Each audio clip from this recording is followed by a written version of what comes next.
from Kavita Gold and Diamonds. Malappuram ചീനിക്കുന്നിൽ കാട്ടാനയെ ചരിഞ്ഞ നിലയിൽ കണ്ടെത്തി. വനാതിർത്തിയോട് ചേർന്ന സ്വകാര്യ വ്യക്തിയുടെ പറമ്പിലാണ് കാട്ടാനയെ ചരിഞ്ഞ നിലയിൽ കണ്ടെത്തിയത്. ഷോക്കേറ്റാണ് ആന ചരിഞ്ഞതെന്നാണ് പ്രാഥമിക നിഗമനം. ശിവദാസൻ എന്നയാളുടെ പറമ്പിലാണ് ആന കിടന്നിരുന്നത്. അട്ടപ്പാടിയിൽ കാണാതായ പോലീസ് ഉദ്യോഗസ്ഥരുടെ മൃതദേഹം കണ്ടെത്തി. പോലീസ് ഉദ്യോഗസ്ഥരായ മുരുകൻ, കാക്കൻ എന്നിവരുടെ മൃതദേഹമാണ് കണ്ടെത്തിയത്. 4 ദിവസം മുൻപ് ഊരിലേക്ക് പോയതായിരുന്നു ഇരുവരും. തൃശൂർ മാന്നാമംഗലത്ത് കാട്ടുപന്നിയെ വൈദ്യുതി ലൈനിൽ ഷോക്കടിപ്പിച്ചു കൊന്ന വിൽപ്പന നടത്തിയ സഹോദരങ്ങൾ വനം വകുപ്പിന്റെ പിടിയിൽ. കണ്ണാറ മാരയ്ക്കാൽ സ്വദേശികളായ ബേബി, സഹോദരൻ കുര്യാക്കോസ് എന്നിവരാണ് പിടിയിലായത്.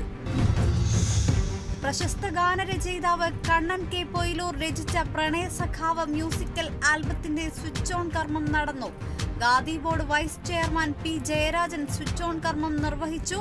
KKPP-യുടെ ബാനറിലാണ് ആൽബം നിർമ്മിക്കുന്നത്. നെടുമ്പന ഗാന്ധി ഭവൻ സ്നേഹാലയത്തിൽ സ്നേഹപുരസ്കാര വിതരണം നടന്നു. ചടങ്ങ് PC വിഷ്ണുനാഥ് MLA ഉദ്ഘാടനം ചെയ്തു. സാംസ്കാരിക സംഗീത രംഗത്ത് ശ്രദ്ധിക്കപ്പെട്ട സംഘടനകൾക്കും വ്യക്തികളെയും പുരസ്കാരങ്ങൾ നൽകി ആദരിച്ചു.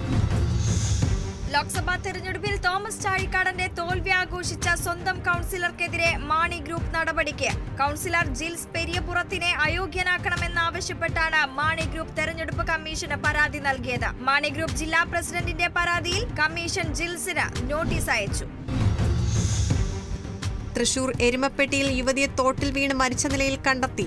മരിച്ചത് കടങ്ങോട് സ്വദേശി സീനത്ത്. എരുമപ്പെട്ടി പോലീസ് അന്വേഷണം ആരംഭിച്ചു. തൃശൂർ ഒല്ലൂരിൽ വിൽപ്പനയ്ക്കായി കൊണ്ടുവന്ന ഹെറോയിനുമായി അസം സ്വദേശി പിടിയിൽ. അസം നാഗോൾ സ്വദേശി അനാറുൽ ഹക്കാണ് പിടിയിലായത്. ചെറിയ 20 ബോട്ടിലുകളിലായി കൊണ്ടുവന്ന 2 ഗ്രാം ഹെറോയിൻ ഇയാളിൽ നിന്നും കണ്ടെടുത്തു. ഒല്ലൂർ പോലീസും തൃശൂർ സിറ്റി പോലീസ് ലഹരി വിരുദ്ധ സ്ക്വാഡും ചേർന്നാണ് പ്രതിയെ പിടികൂടിയത്. കേന്ദ്ര സർക്കാർ ജീവനക്കാരുടെ ബോണസ് സമരത്തിന്റെ 50ാം വാർഷികാഘോഷം സംഘടിപ്പിച്ചു. CGPA general secretary TN Venkateswaran ഉദ്ഘാടനം ചെയ്തു. തുടർന്ന് സമര